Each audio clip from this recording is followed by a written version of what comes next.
Hey guys, this is Mrs. Kylie. I'm so sorry I can't be with you today, but I'm going to record this video so we won't kind of miss a beat. You'll be able to watch this. Our goals are to kind of finish reviewing the last two principles of composition from when we started in class on Wednesday. So I'm going to kind of do this little short video to kind of review the last two that we didn't have time for. I would recommend that you go find that notes page. So as I'm going through this through the video, you can still jot down kind of your summary of what this principle is all about, and then capture some ideas for what you might want to shoot and how you'll apply it. At the end of this video, you're going to see another link in Google Classroom for a second video where I'm going to explain your objectives for class today. Okay, so let's pick up where we left off. So the next principle of design is framing. So framing is a really effective strategy to get the viewer to look at a specific area of the photo. So you can do this by using different architectural elements like door frames or windows, or you can use different natural elements that you kind of see just in the location that you're shooting to kind of exploit this opportunity to really add emphasis to a focal point. So like this picture of this kind of rooftop, it looks like a city in Europe somewhere. The scene wouldn't be that interesting, but because the viewer or the photographer kind of stepped back and captured the frame of this kind of old architectural building that person was in, it makes it much more interesting. We kind of feel like we're part of that city now, and we're kind of transported to a different place. So framing can be used to, again, draw emphasis. So it's a lot of times about positioning yourself in the right place or just waiting for that right moment. This photo would kind of be a jumbled, chaotic mess if that biker were, a half a second early or late when this photographer took the picture. But because it's taken at the moment he's in the middle of that really interesting kind of triangular truss shape on the bridge, it really works to drive that focus. You'll also see, whether it was careful planning or just a happy accident, the sun and the kind of rays of the sun are right at that kind of top point of that triangle, again, adding more framing and more emphasis. So this picture is kind of neat because it's many layers of framing. When I look at this, my eye is drawn to that white sign on that green door. That panel of the door kind of provides the first frame. The green door itself is kind of a frame. The door frame around the door is another frame. If you step back, that kind of archway is another frame. So it's a really effective way of kind of using lots of framing in one simple picture.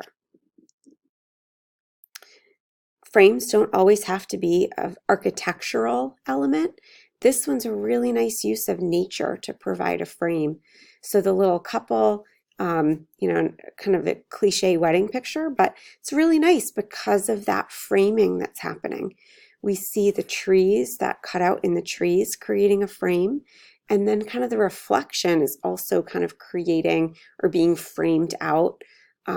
Their arms are also kind of adding another frame around the bride. So again, it's just really pushing that focus right to where we want the viewer to look. Again, being in the right place at the right time, at the right angle. So a little baby being framed out by the toy. It's kind of surprising and playful. Seeing that couple being framed by the window of the cab. Again, seeing what's around and how you can kind of utilize some things that are just naturally occurring in the environment to become these frames can be a great strategy. This picture is a really cool example of how kind of getting down low. This also goes with our next principle. The arena is kind of framing the athlete, And again, it kind of gives a really powerful sense of place in addition to really drawing our attention into the athlete. Again, a good segue to our next and final principle, which is viewpoint. So, we're all kind of, the easiest way to take a picture is just to stand up and click. But if you can get your body into an unexpected or unusual position to take on a different perspective to the scene that you're shooting, it will make it much more eye-catching and captivating for your viewer. So again, kind of like that previous example, the photographer was probably crouching down or even laying down underneath the athlete, giving her kind of this sense of largesse or power. Kind of in this way, the photographer was probably kind of at an angle, which again creates a kind of an unease. The horizon line in this picture is not straight or horizontal. It's actually a pretty sharp diagonal line, which adds a lot of drama. We feel a little unstable, which kind of works with what it is they're shooting. This is kind of an extreme sport, so we kind of feel off balance and maybe a little bit like we're part of the action because of how that picture was shot. Try getting down low. Take the perspective of a bug or a bird. If you try something unexpected, this car looks much more interesting. It doesn't look like just any old car we've walked past in a parking lot because we're seeing it from a really unexpected point of view. This is quite unexpected. At first glance, it looks like a picture of two people and a dog. But then when you really start breaking it down, it's a portrait of a woman. We can tell by this style of her shoes. And the dog, actually, we only see the large dog's first 2 feet, not the back one. So that's kind of unexpected and unusual. They're shown kind of with another tiny dog. So we kind of start to wonder about who this woman is and her situation because the viewpoint is so unusual.